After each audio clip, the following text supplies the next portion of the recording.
Hello everyone, welcome to RK tutorial. ఇండియాలోని largest learning platform అయినటువంటి అకాడమీలో మనకి టాప్ మోస్ట్ ఎడ్యుకేటర్స్ అయితే ఇక్కడ అవైలబుల్గా ఉన్నారండి.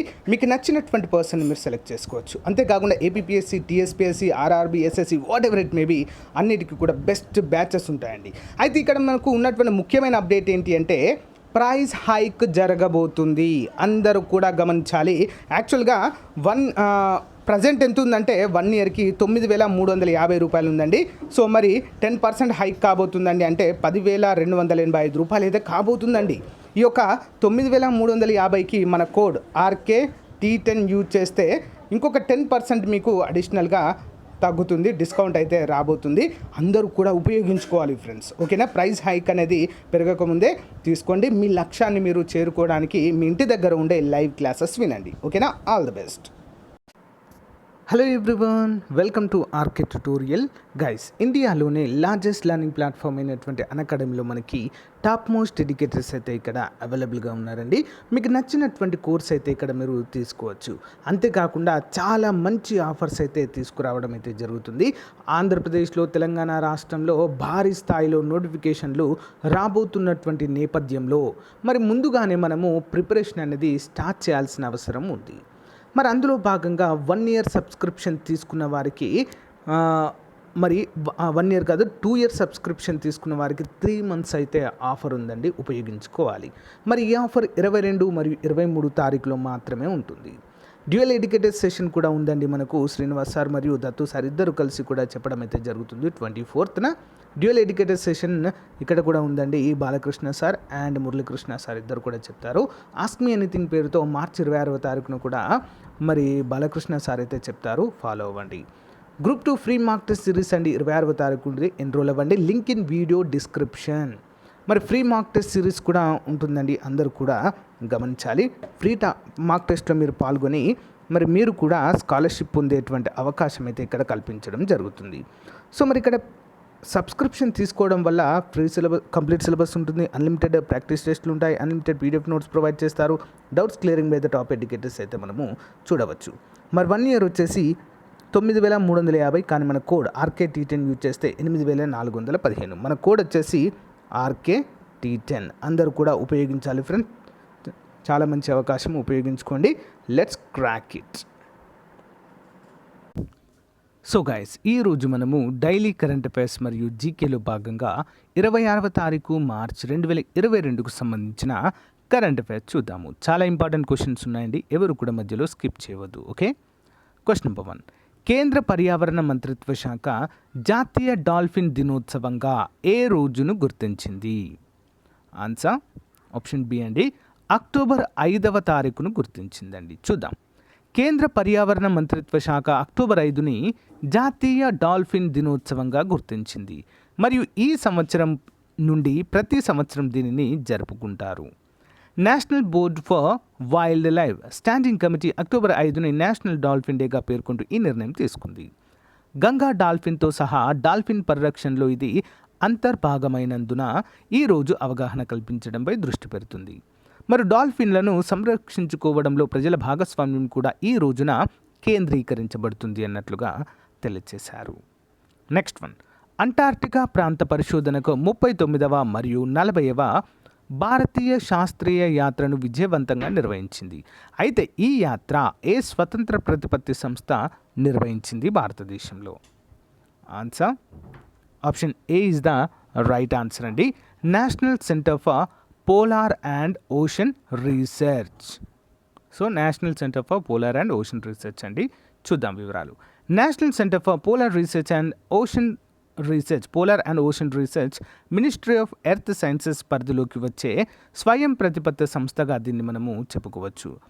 అయితే భారతీయ ఆర్కిటిక్ ప్రోగ్రామ్ అంటార్కిటిక్ ప్రోగ్రాంతో కూడిన ధృవ శాస్త్రము మరియు క్రయోస్పియర్ రీసెర్చ్ పథకాన్ని విజయవంతంగా అమలు చేసింది. మరి క్రయోస్పియర్ మరియు క్లైమేట్ ప్రోగ్రామ్ మరియు సదరన్ ఓషన్ ప్రోగ్రామ్ ఈ పథకం క్రింద ప్రధాన విజయాలుగా మనం చెప్పుకోవచ్చు. ఇది అంటార్కిటికాకు 39వ మరియు 40వ భారతీయ శాస్త్రీయ యాత్రను విజయవంతంగా నిర్వహించింది. అంటార్కిటికాకు 41వ భారతీయ శాస్త్రీయ యాత్ర ప్రస్తుతము కొనసాగుతుంది అన్నట్లుగా మనకు తెలుస్తుంది. మరి ఈ పథకం క్రింద 10 అవక్షేప కోర్లను సరస్సుల నుంచి సేకరించి మంచు ఫలకం యొక్క డైనమిక్స్తో ముడిపడి ఉన్న గత వాతావరణాన్ని పునర్నిర్మించడం అయితే ఇక్కడ చూడవచ్చు. ఓకే, నెక్స్ట్ వన్ చూద్దాం. రాబోయే ఆర్థిక సంవత్సరము 2023 కోసము దేశంలోని మౌలిక సదుపాయాల రంగము రుణాల మంజూరు కోసము national bank for financial infrastructure and development కోసము ప్రభుత్వము ఎంత లక్ష్యాన్ని నిర్దేశించింది? ఆప్షన్ సి అండి 1 ట్రిలియన్ రూపాయలు. ఎంత అండి? 1 ట్రిలియన్ రూపాయలు. వివరాలు చూద్దాం. రాబోయే ఆర్థిక సంవత్సరంలో దేశంలోని మౌలిక సదుపాయాల రంగానికి రుణాలు మంజూరు చేసేందుకు national bank for financial infrastructure and development కోసము ప్రభుత్వము 1 ట్రిలియన్ రూపాయలండి, డాలర్లు కాదు, ట్రిలియన్ రూపాయల లక్ష్యాన్ని నిర్దేశించుకుంది. మరి ఇన్ఫ్రాస్ట్రక్చర్ రంగంలో పెట్టుబడులను ప్రోత్సహించేందుకు వివిధ మౌలిక సదుపాయాల ప్రాజెక్టులలో పెట్టుబడులు పెట్టేందుకు డిఎఫ్ఐ ప్రణాళికలు సిద్ధం చేసింది. డిపార్ట్మెంట్ ఆఫ్ ఫైనాన్షియల్ సర్వీసెస్ కొత్తగా ఏర్పాటైన డిఎఫ్ఐని క్రియాత్మకంగా మార్చడానికి ప్రణాళికలను ఏర్పాటు చేస్తుంది మరియు 1 ట్రిలియన్ రూపాయల లక్ష్యం అమలు చేయబడుతుంది. 2021లో కేవీ కామత్ ఎన్ఏబి ఎఫ్ఐడి చైర్మన్గా నియమితులైనట్లుగా మనకైతే ఆల్రెడీ తెలుసు. నెక్స్ట్ వన్, ఇది టీబీ అని పడింది, టీబీ దినోత్సవం. ఓకేనా, ట్యూబరోక్లోసిస్ టీబీ. ప్రపంచ టీబీ దినోత్సవం సందర్భంగా కేంద్ర సైన్స్ అండ్ టెక్నాలజీ మంత్రిత్వ శాఖ ఈ శాఖ పేరుతో డేటా ఆధారిత పరిశోధన ప్రారంభించారు. ఏం పేరుతో అండి? Option A dare to erad TB. చూద్దాం. టీబీని నిర్మూలించడానికి సైన్స్ అండ్ టెక్నాలజీ మంత్రిత్వ శాఖ బయోటెక్నాలజీ విభాగం ద్వారా డేర్ టు ఎరాడ్ టీబీ పేరుతో డేటా ఆధారిత పరిశోధన ప్రారంభించడం అయితే జరిగింది. ప్రపంచ టీబీ దినోత్సవం సందర్భంగా మార్చి 24న ఈ కార్యక్రమాన్ని ప్రారంభించారు. ఈ చొరవ గురించి చూద్దాము. డేర్ టు ఎరాడ్ టీబీ కీలకమైన కార్యక్రమాలను కలిగి ఉంటుంది. ఇండియన్ ట్యూబరోక్లోసిస్ జెనోమిక్ సర్వైలెన్స్ కన్సార్టియం దీని పరిధిలో ఉంటుంది. Okay, next one. Reserve Bank of India governor Shaktikanta Das ఇటీవల రిజర్వ్ బ్యాంక్ ఇన్నోవేషన్ హబ్ ప్రారంభించారు. ఎక్కడ అండి? మరి ఎక్కడ ప్రారంభించారు? ఆప్షన్ ఏ అండి బెంగళూరులో Reserve Bank of India governor Shaktikanta Das Reserve Bank innovation హబ్ని ప్రారంభించడం జరిగింది. మరి ప్రారంభ మూలధన సహకారంగా 100 కోట్ల రూపాయలతో ఆర్బీఐహెచ్ పూర్తిగా ఆర్బీఐ యొక్క అనుబంధ సంస్థగా ఏర్పాటు చేయబడింది. ఎస్ గోపాలకృష్ణన్ చైర్మన్గా ఎంపికైన ఈ హబ్కు స్వతంత్ర బోర్డు ఏర్పాటు చేయబడింది. మరి బోర్డులో విద్యారంగంతో పాటు పరిశ్రమల నుండి ఇతర వ్యక్తులు కూడా ఉన్నారు. ఆర్బీఐ యొక్క ఈ చొరవ ఈ రంగంలో ఆవిష్కరణలను తీసుకురావడానికి ప్రయత్నిస్తున్నప్పుడు ఎంగేజ్మెంట్ మోడ్లో మార్పు తీసుకురావడానికి ప్రయత్నిస్తున్న ఎంపిక చేసిన కొన్ని గ్లోబల్ సెంట్రల్ బ్యాంకులలో ఒకటిగా నిలవడం అయితే మనము చూడవచ్చు. ఓకే, ఇంపార్టెంట్ అండి. Next one. ప్రపంచంలోని ఏ జంతువు పరిరక్షణకు ప్రపంచంలోనే మొట్టమొదటి వైల్డ్ లైఫ్ బాండ్ను ప్రపంచ బ్యాంక్ జారీ చేసింది? ఏ జంతువు పరిరక్షణకండి? మరి ఆప్షన్ బి అండి నల్ల ఖడ్గం మృగానికి. చాలా ఇంపార్టెంట్, చూద్దాం. ప్రపంచంలోనే మొట్టమొదటి వైల్డ్ లైఫ్ బాండ్ను ప్రపంచ బ్యాంక్ జారీ చేసింది. దీని ద్వారా $150 మిలియన్ సేకరించి దక్షిణాఫ్రికాలోని నల్ల ఖడ్గం మృగాల పరిరక్షణ లేదా సంరక్షణ కోసం పాక్షికంగా ఉపయోగించబడుతుంది. ముఖ్యాంశాలు. వైల్డ్ లైఫ్ కన్జర్వేషన్ బాండ్ అనేది ప్రపంచంలోనే మొట్టమొదటి రకము ఆర్థిక సాధనము. ఇది ఫలితాల ఆధారితమైనది మరియు నల్ల ఖడ్గమృగాల జనాభాను సంరక్షించడానికి పెట్టుబడులను అందిస్తూ ఉంటుంది. మరి 5 ఏళ్ల బాండ్ ద్వారా చెల్లించే రాబడిని దక్షిణాఫ్రికాలోని Great Fish River Nature Reserve మరియు ఆడో ఎలిఫెంట్ అనేటువంటి 2 రిజర్వ్లలోని జంతువుల జనాభా పెరుగుదల రేటు ద్వారా నిర్ణయించబడుతుందని International Bank for Reconstruction and Development of World Bank ప్రకటించింది. సో జాతీయ ఉద్యానవనాల రక్షణకు. ఓకే, ఇటీవల వార్తల్లో ఉన్న ప్రసిద్ధ పగడపు దిబ్బ గ్రేట్ బ్యారియర్ రీఫ్ ఏ దేశంలో ఉంది? ఆప్షన్ డి అండి ఆస్ట్రేలియా. మరి ఎందుకు ఉందండి వార్తల్లో? చూద్దాము. వాతావరణ మార్పుల కారణంగా మహాసముద్రాలు వేడెక్కుతున్నాయి మరియు పగడాలు బ్లీచ్ అవుతూనే ఉన్నాయి, అంటే కరుగుతున్నాయని అర్థము. దీనివలన ఆస్ట్రేలియా యొక్క గ్రేట్ బ్యారియర్ రీఫ్ యొక్క చేపల సంఘాలు మసకబారడానికి మరియు వాటి రంగులను కోల్పోతాయని ఒక అధ్యయనము తెలియజేసింది. ఈ అధ్యయనము గ్లోబల్ చేంజ్ బయాలజీలో ప్రచురించడం జరిగింది. ఆస్ట్రేలియాలోని క్వీన్లాండ్స్లోని జేమ్స్ కుక్ విశ్వవిద్యాలయంలో డాక్టర్ హెమింగ్సన్ కొత్తగా ప్రచురించిన ఈ అధ్యయనానికి నాయకత్వం వహించారు. నెక్స్ట్ వన్, ఇటీవల వార్తల్లో ఉన్న ఆసియాలోనే అతిపెద్ద తులిప్ గార్డెన్ కరోనా కారణంగా మూసి ఇటీవలే తెరిచారు. అయితే ఇది ఎక్కడ ఉంది? ఆసియాలోనే పెద్దదండి. Option D Srinagar, India. చూద్దాం. ఆసియాలోనే అతిపెద్ద తులిప్ గార్డెన్ శ్రీనగర్లో ఉంది. ఈ తోటలో 1 మిలియన్ కంటే ఎక్కువ తులిప్ మొక్కలు ఉన్నాయి. ఈ ఉద్యానవనం కాశ్మీర్లోని ప్రధాన ప్రపంచ పర్యాటక ఆకర్షణగా ఉంది. గత 9 నెలలుగా మూతపడిన తర్వాత మార్చి 23న తిరిగి ప్రజలకు తెరవబడుతుంది. మరి రాబోయే శ్రీనగర్ తులిప్ ఫెస్టివల్ను దృష్టిలో ఉంచుకొని గార్డెన్ను మళ్ళీ తెరవడం అయితే మనం ఇక్కడ చూడవచ్చు. Important question. నెక్స్ట్ వన్, 17వ శతాబ్దంలో నిర్మించిన ఎర్రకోట గుర్తుగా ఎర్రకోట ఉత్సవము భారత భాగ్య విధాత ఈ తేదీల మధ్య నిర్వహించిన ఇది ఒక ప్రోగ్రాం పేరండి.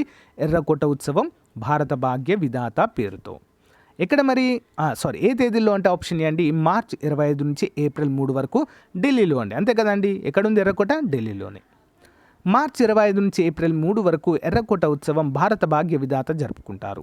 ఈ పండుగ సందర్భంగా న్యూఢిల్లీలో ఉన్న మరియు 17వ శతాబ్దంలో నిర్మించబడిన ఐకానిక్ ఎర్రకోటను జరుపుకుంటారు. మరి ఈ 10 రోజుల ఈవెంట్ను సాంస్కృతిక మంత్రిత్వ శాఖ సహకారంతో నిర్వహిస్తుంది. ఆజాదీ కా అమృత్ మహోత్సవంను పురస్కరించుకొని ఈ కార్యక్రమాన్ని నిర్వహించనున్నారు. ఈ కార్యక్రమాన్ని ఎర్రకోట యొక్క మాన్యుమెంట్ మిత్ర, కేంద్ర సాంస్కృతిక మంత్రిత్వ శాఖ మరియు దాల్మియా భారత్ లిమిటెడ్ ఆలోచించాయి. Okay, next one. Airports Authority of India దేశవ్యాప్తంగా ఎయిర్పోర్ట్లలో ఎయిర్ క్రాఫ్ట్ల ఎయిర్ ట్రాఫిక్ మేనేజ్మెంట్ మరియు సర్ఫేస్ మూవ్మెంట్ సిస్టమ్ అభివృద్ధికి ఏ సంస్థతో ఒప్పందం కుదుర్చుకున్నాయి? Answer option B BEL Bharat Electric Limited. చూద్దాం.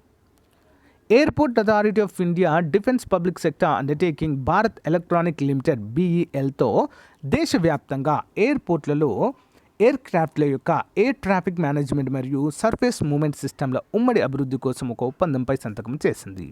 మరి వీటిని గతంలో దిగుమతి చేసుకున్నారు. ఇంపార్టెంట్. నెక్స్ట్ వన్, బ్రసెల్స్లో జరిగిన నాటో సమావేశం తర్వాత నాటో సెక్రటరీ జనరల్ పదవీ కాలాన్ని 1 సంవత్సరం పొడిగించింది. అయితే అతని పేరు? ఆన్సర్ ఆప్షన్ సి అండి. So Jens Stoltenberg. వివరాలు చూద్దాం. నాటో ప్రకటన ప్రకారము North Atlantic Treaty Organization secretary general Jens Stoltenberg పదవి కాలాన్ని సెప్టెంబర్ 30, 2023 వరకు 1 సంవత్సరం పొడిగించింది. మరి బ్రసెల్స్లో జరిగిన నాటో సమావేశం తర్వాత US అధ్యక్షుడు జో బైడెన్ మరియు ఇతర నాటో నాయకులు స్టోలెన్బర్గ్ పదవి కాలాన్ని పొడిగించాలని నిర్ణయించుకున్నారు. అక్టోబర్ 2014 నార్వేజియన్ మాజీ ప్రధానమంత్రి అయిన స్టోలెన్బర్గ్ను నాటో సెక్రటరీ జనరల్గా నియమించారు. సెప్టెంబర్ 2021లో అతని పదవి కాలము ముగియనుంది. నెక్స్ట్ వన్, ఇటీవల ప్రఖ్యాత స్కాట్లాండ్లోని రాయల్ సొసైటీ ఆఫ్ ఎడిన్బర్గ్ ఫెలోగా ఎన్నికైన భారతీయురాలు ఎవరు? ఆన్సర్ ఆప్షన్ ఏ అండి, కిరణ్ ముజుందార్ షా. వివరాలు చూద్దాం. బయోకాన్ మరియు Biocon Biologics executive chairperson Kiran Mazumdar Shaw స్కాట్లాండ్లోని రాయల్ సొసైటీ ఆఫ్ ఎడిన్బర్గ్ ఫెలోగా ఎన్నికయ్యారు. స్కాట్లాండ్లో లేదా దానితో కలిసి పనిచేస్తున్న గొప్ప పరిశోధకులు మరియు అభ్యాసకులుగా గుర్తింపు పొందిన దాదాపు 1700 మంది సభ్యులతో కూడిన RSC యొక్క ప్రస్తుత ఫెలోషిప్లో ఆమె చేరనుంది. నెక్స్ట్ వన్, ఆంధ్రప్రదేశ్ రాష్ట్రంలో దక్షిణ కోస్తా రైల్వే జోన్ ఏర్పాటుకు కేంద్రం ఆమోదం తెలిపింది. అయితే దీని యొక్క ప్రధాన కేంద్రం ఎక్కడ ఉంది? ఆప్షన్ ఏ అండి, విశాఖపట్నంలో ఏర్పాటు చేయబోతున్నారు. చూద్దాం. ఆంధ్రప్రదేశ్ రాష్ట్రము విశాఖపట్నం కేంద్రంగా దక్షిణ కోస్తా రైల్వే జోన్ వాల్తేరు డివిజన్ స్థానంలో రాయగూడ కేంద్రంగా కొత్త డివిజన్ ఏర్పాటుకు ప్రతిపాదనను కేంద్ర కేబినెట్ ఆమోదం తెలిపింది.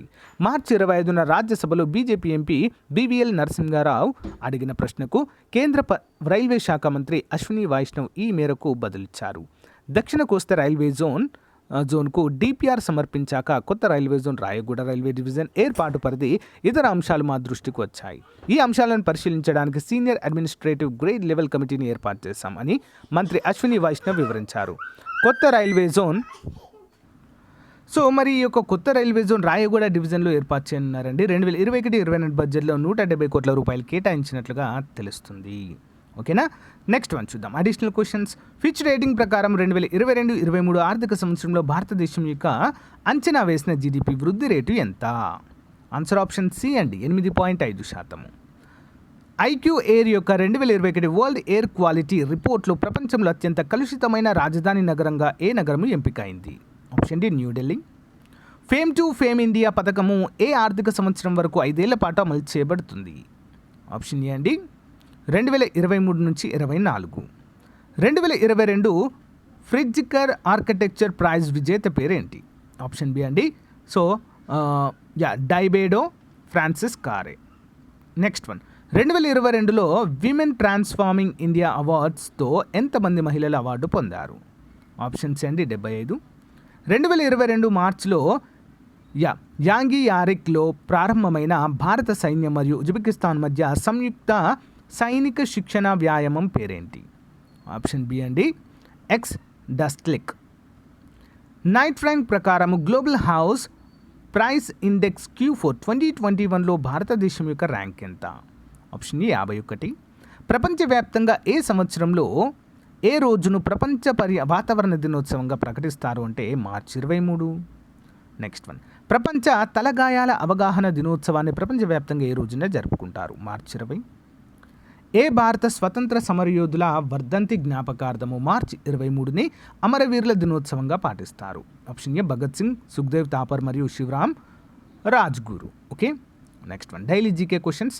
తెలుగులో తొలి టాకీ చిత్రము ఏది? ఆప్షన్ 2 అండి భక్త ప్రహ్లాద. ఏంటండి? భక్త ప్రహ్లాద. తంజావూరు నాయక రాజ్య స్థాపకులు ఎవరు? ఆప్షన్ 1 చెవ్వప్ప. ఓకే, చెవ్వప్ప. ఆంధ్ర కవిత పితామహుడు అల్లసాని పెద్దనకు కృష్ణదేవరాయలు అగ్రహారంగా ఇచ్చిన గ్రామం? ఆప్షన్ 3 కోకట. తెలుగు నేలలో తొలి రైలు ఎప్పుడు నడిచింది అంటే ఆప్షన్ 2 1862. సాంఘిక శుద్ధి ఉద్యమము అంటే ఏంటి? ఆన్సర్ ఆప్షన్ 4 మతం మార్చుకున్న హిందువులను తిరిగి హిందూ మతంలోనికి తీసుకురావడము. క్రింది వాటిని జతపరచండి. అభినవ Socrates, Kaliyugarjuna, Indian Hercules, star of India. So చూద్దాం. అఫ్జలుద్దౌలా, కొడి రామమూర్తి, ఏ రామమూర్తి, రఘుపతి వెంకటరత్నం నాయుడు. ఆన్సర్ వచ్చేసి ఆప్షన్ 3 అండి. చూద్దాం 1 by 1. ముందుగా అభినవ సోక్రటీస్ అని ఎవరిని అంటారండి అంటే ఆప్షన్ డి అండి రఘుపతి వెంకటరత్నం నాయుడిని పిలుస్తారు. కలియుగార్జున అని ఎవరికి పేరండి? ఏ రామమూర్తి గారికి. ఇండియన్ హెర్క్యులస్ ఎవరండి? Kodi Rammurthy. Star of India Afzal Uddaula is the right ఆన్సర్గా మనం చెప్పుకోవచ్చు. ఓకేనా? ఆప్షన్ 3. మూసారాం అని ఏ విదేశీయుడిని పిలిచేవారు? మూసారాం. ఆప్షన్ 1 అండి రేమండ్, ఎడ్వన్ రేమండ్ అండి ఇతను. Okay, next one, Telangana people's struggle and its lessons గ్రంథ రచయిత ఎవరు? ఆప్షన్ 4 పుచ్చలపల్లి సుందరయ్య. 1904లో శ్రీ రాజరాజ నరేంద్ర ఆంధ్ర భాషా నిలయం ఎక్కడ ఏర్పాటు చేశారు? ఆప్షన్ 2 హనుమకొండ. రెండవ ప్రపంచ యుద్ధ కాలంలో తెలుగు నేలలో ఏ ప్రాంతాలపై బాంబులు వేయడం జరిగింది? ఆన్సర్ ఆప్షన్ 1 అండి కాకినాడ మరియు విశాఖపట్నం పైన. సో గాయస్, ఇదండి మరి ఈ రోజుకు సంబంధించిన క్లాస్. మీకు నచ్చినట్లయితే లైక్ చేయండి, మీ ఫ్రెండ్స్తో షేర్ చేసుకోండి. Thank you, bye.